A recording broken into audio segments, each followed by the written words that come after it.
Engineering কি medicine YouTube চ্যানেলে তোমাদের সকলকে স্বাগত। অনেকদিন পর এখন আরেকটি আপডেট নিয়ে, অর্থাৎ চাকরির রিক্রুটমেন্ট নোটিফিকেশন নিয়ে তোমাদের সামনে হাজির হয়েছি। যে রিক্রুটমেন্ট নোটিফিকেশনটি উঠে এসেছে রামকৃষ্ণ মিশন শিল্পাপীঠ, একটি গভর্নমেন্ট স্পন্সর পলিটেকনিক ইনস্টিটিউট যেটা বেলঘরিয়া কলকাতাতে অবস্থিত। তারা তাদের ইনস্টিটিউটের জন্য লেকচারার, ওয়ার্কশপ ইনস্ট্রাক্টর এবং ল্যাব অ্যাসিস্ট্যান্টের জন্য নোটিফিকেশনটি বের করেছে। প্রথম যে নোটিফিকেশনটি যেটা তোমাদের সামনে আমি খুলে রেখেছি সেটা হচ্ছে লেকচারারের নোটিফিকেশন। এখানে একটা জিনিস বলবো, সেটা হচ্ছে ভ্যাকান্সি পজিশন, অ্যাপ্লিকেশন ডিটেলসগুলো যাওয়ার আগে এখানে যে কথাটি তোমাদের সামনে বলবো সেটা হচ্ছে অনলি মেল ক্যান্ডিডেট এই ক্ষেত্রে কিন্তু অ্যাপ্লিকেবল, মানে অ্যাপ্লাই করতে পারে, ফিমেল ক্যান্ডিডেট অ্যালাউ নয়। তো চলো এবার ভ্যাকান্সি পজিশনটি দেখে নিব। তো প্রথমে সিভিল ইঞ্জিনিয়ারিং যেটা রয়েছে সেখানে টোটাল 2টো সিট রয়েছে। এসসিদের জন্য একটা, আর একটা হচ্ছে আনরিজার্ভ পিডাব্লিউডি ক্যান্ডিডেট বা পিডি ক্যান্ডিডেট। পিডি ক্যান্ডিডেট মানে পার্সন উইথ ডিসএবিলিটি, সেটা ব্লাইন্ডনেস হতে পারে অথবা লো ভিশনের। নেক্সট আছে ইলেকট্রিক্যাল ইঞ্জিনিয়ারিংয়ের আনরিজার্ভদের একটা, আর ওবিসি বি এর জন্য 2টো রয়েছে। মেকানিক্যাল ইঞ্জিনিয়ারিংয়ের আনরিজার্ভের একটা, এসসিদের জন্য 2টো, আর এসটির জন্য একটা। এটা হচ্ছে ভ্যাকান্সি পজিশন। পে স্কেল খুব গুরুত্বপূর্ণ। এখানে কিন্তু তোমরা রোপা 2019 অনুযায়ী গভর্নমেন্টের যে পে স্কেল রয়েছে সেটা পাবে। প্রথম যে বেসিক পে আমি বলে দিই 56,100, তার সাথে আদার্স যে অ্যালাউন্সগুলো রয়েছে অ্যাজ পার গভর্নমেন্ট রুলস সেটা কিন্তু পাবে। এবং এটা কিন্তু অবশ্যই একটি পার্মানেন্ট পোস্ট। তোমরা অন্যান্য যে আমাদের গভর্নমেন্ট যে পলিটেকনিক কলেজগুলো রয়েছে সেই গভর্নমেন্ট পলিটেকনিক কলেজগুলোর মতোই এটা পার্মানেন্ট পোস্ট, কিন্তু এটা গভর্নমেন্ট স্পন্সার। এটা রিক্রুটমেন্ট বডি বা অথরিটি হচ্ছে কলেজ নিজে। আর এবং তোমাদের পোস্টিংটা পার্টিকুলার এই পলিটেকনিকেই, তোমাদের কিন্তু কোনো ট্রান্সফার হবে না। তো কোয়ালিফিকেশন ডিটেলসে চলে যাব, তার আগে মেথড অফ রিক্রুটমেন্ট এখানে কিন্তু বলে দিয়েছে by selection through selection committee to be consider by the state government. অর্থাৎ স্টেট গভর্নমেন্ট একটা সিলেকশন কমিটি গঠন করে দিবে, সেই সিলেকশন কমিটি গঠন করবে, সেই সিলেকশন কমিটি এই রিক্রুটমেন্টটি করবে। এবং রিক্রুটমেন্টটি করবে তোমাদের অ্যাপ্লিকেশন যতগুলো জমা পড়বে মেরিটের উপর বেস করে তোমাদের ইন্টারভিউতে ডাকতে পারে, অথবা তার আগে একটা স্ক্রিনিং টেস্ট অর্থাৎ রিটেন টেস্ট কিন্তু করে নিতে পারে। সেটা নাম্বার অফ অ্যাপ্লিকেশনের উপর ডিপেন্ড করবে। Qualification lecturer in civil, electrical এবং মেকানিক্যাল সব ক্ষেত্রেই ব্যাচেলার ডিগ্রি হতে হবে, first class bachelor degree. Higher degree অর্থাৎ এমটেক বা এমই অ্যাপ্লিকেবল। যাদের এমটেক বা এমই আছে, বিটেক বা এমটেক যে কোনো একটা ফার্স্ট ক্লাস থাকলেই হবে। এবং তোমাদেরকে বাংলাতে বলতে, পড়তে এবং লিখতে জানতে হবে। এজ লিমিট অবশ্যই রয়েছে, 37 বছরের বেশি হওয়া যাবে না 1/1/2024 মধ্যে। তবে এসসি এসটি ওবিসি যে মানে নিয়ম রয়েছে আমাদের রাজ্যের বয়সের যে ছাড়টা সেটা কিন্তু তোমরা পাবে। মেকানিক্যাল ইঞ্জিনিয়ারিংয়ের জন্য সেম। তো এবার নেক্সট আমি যে ইম্পর্টেন্ট জিনিসে চলে যাব সেটা হচ্ছে অনলাইন অ্যাপ্লিকেশন তোমরা শুরু করে দিতে পারবে। 23/2/2024 থেকে অনলাইন অ্যাপ্লিকেশন শুরু হয়ে যাবে, অর্থাৎ অলরেডি হয়ে গেছে। ক্লোজিং হচ্ছে 22/3/2024, পরের মাসের 22 তারিখে, অর্থাৎ তোমরা 1 মাস পাচ্ছ। ওয়েবসাইটটি নোট ডাউন করে রাখো, www.rkmshilpapit.org। এই ওয়েবসাইটে গিয়ে তোমরা অ্যাপ্লাই করতে পারবে।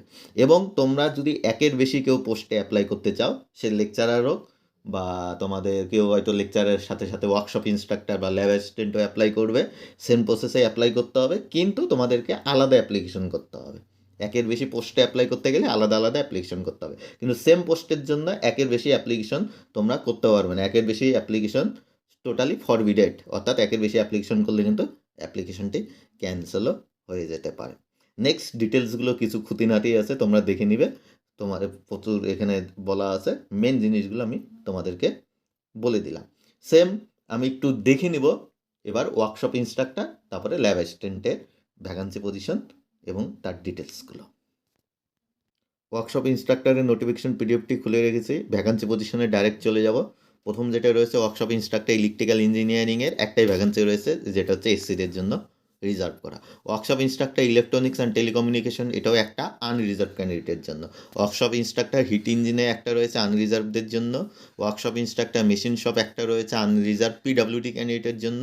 ওয়ার্কশপ ইনস্ট্রাক্টর মাইলিং রয়েছে একটা আনরিজার্ভদের জন্য। ওয়ার্কশপ ইনস্ট্রাক্টর প্যাটার্ন এসসির জন্য রয়েছে একটি। ওয়ার্কশপ ইনস্ট্রাক্টর ওয়েল্ডিং যেটা আনরিজার্ভ ক্যান্ডিডেটের জন্য বরাদ্দ রয়েছে।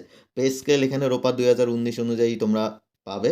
Workshop instructor group B post যা রয়েছে সেটাই তোমরা পাবে। তো এখানে কোয়ালিফিকেশন যেটা লাগবে, অর্থাৎ মিনিমাম কোয়ালিফিকেশন ওয়ার্কশপ ইনস্ট্রাক্টর হতে গেলে তোমাদের করতে হবে হচ্ছে মাধ্যমিক, তো তোমাদের অবশ্যই থাকতে হবে। মাধ্যমিকের পরে যারা আইটিআই করেছো তারা অ্যাপ্লিকেবল, যেরকম ইলেকট্রিক্যালের জন্য ইলেকট্রিশিয়ানে যারা আইটিআই করেছো তারা, অথবা যারা ডিপ্লোমা করেছো ইলেকট্রিক্যালের উপরে তারা অ্যাপ্লিকেবল।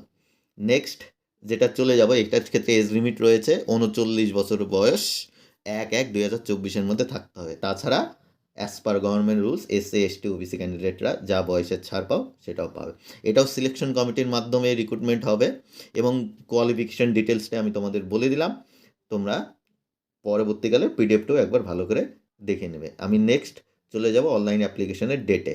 এটাতেও সেম ডেট রয়েছে, তাও আমি তোমাদেরকে একবার দেখিয়ে দিচ্ছি। কমেন্সমেন্ট অফ অনলাইন অ্যাপ্লিকেশন 23/2/2024 শুরু হয়ে গেছে, ক্লোজিং ডেট 22/3/2024। এটার ক্ষেত্রেও তোমরা 1 মাস পাচ্ছ এবং এই ক্যাটাগরির ক্ষেত্রে তোমাদের কিন্তু সেটাই, একের বেশি অ্যাপ্লিকেশন করতে গেলে তোমাদেরকে আলাদা আলাদা সেপারেট অ্যাপ্লিকেশন করতে হবে, আর সেম পোস্টের জন্য একের বেশি অ্যাপ্লিকেশন গ্রহণযোগ্য হবে না। তো এখানে একটু দেখে নেই, এই যেটা লেকচারারের জন্য ছিল যে মেল ক্যান্ডিডেট অ্যাপ্লিকেবল, এটার ক্ষেত্রেও কিন্তু তাই, এই যে মেল ক্যান্ডিডেট অনলি অ্যাপ্লিকেবল। ঠিক আছে, সেম অ্যাজ ল্যাব অ্যাসিস্ট্যান্টের জন্যও হবে। তো চলো ল্যাব অ্যাসিস্ট্যান্টের নোটিফিকেশনটা একটু দেখে নিই। অ্যাসিস্ট্যান্টের পিডিএফটি এখন তোমাদের সামনে খুলে রেখেছে, এই যে মেল ক্যান্ডিডেট অনলি অ্যাপ্লিকেবল। চলো এবার ভ্যাকান্সি পজিশনটি দেখে নেই। সিভিল ইঞ্জিনিয়ারিংয়ে একটা রয়েছে এসসি, ইলেকট্রিক্যাল ইঞ্জিনিয়ারিংয়ে রয়েছে একটি, ঠিক আছে, যেটা এসটিদের জন্য বরাদ্দ, আর সায়েন্স অ্যান্ড হিউম্যানিটিজ অর্থাৎ কেমিস্ট্রি ল্যাব একটা আনরিজার্ভ ক্যান্ডিডেটের জন্য বরাদ্দ। তো এখানে টোটাল ল্যাব অ্যাসিস্ট্যান্টের জন্য 3টি পোস্ট রয়েছে, তেমন বেশি কিছু নেই। এটাও পে স্কেল রোপা অনুযায়ী পাবে 2019, এটা কিন্তু গ্রুপ সি পোস্ট। কোয়ালিফিকেশন ডিটেলসটি দেখে নিব। এখানে ঠিক সিভিল ইঞ্জিনিয়ারিং ল্যাব অ্যাসিস্ট্যান্ট হতে গেলে তোমাদের মিনিমাম অর্থাৎ ডিপ্লোমা ইন সিভিল ইঞ্জিনিয়ারিং লাগবে। Age limit not more than 40 বছর 1/1/2024 মধ্যে, আর এসসি এসটি যা তোমাদের বয়সের ছাড় রয়েছে তোমরা সেটা পেয়ে যাবে। নেক্সট চলে যাব অনলাইন অ্যাপ্লিকেশন প্রসেস, এটাও তাই 23/2/2024 শুরু হয়ে গেছে, ক্লোজিং ডেট সামনের মাসে 22 তারিখ অবধি। তোমরা ওই সেম ওয়েবসাইটে গিয়ে অ্যাপ্লাই করতে পারো। এই ক্ষেত্রেও সেম নিয়ম যা আছে, তা ওই ডিটেলসটি যাচ্ছে না। তোমাদের রেসপেক্টিভ যারা আছে একবার তাও ভালো করে অ্যাপ্লিকেশনের আগে পিডিএফটি পড়ে নেবে। থ্যাংক ইউ পুরো ভিডিওটা দেখার জন্য। চ্যানেলটি সাবস্ক্রাইব না করে থাকলে অবশ্যই সাবস্ক্রাইব করে পাশে থাকা বেল আইকনটি অন করে রাখবে, যখনই চাকরির নোটিফিকেশন চলে আসবে পেয়ে যাবে। আরেকটি নোটিফিকেশন বেরিয়েছে যার ভিডিওটি খুব শীঘ্রই আসছে।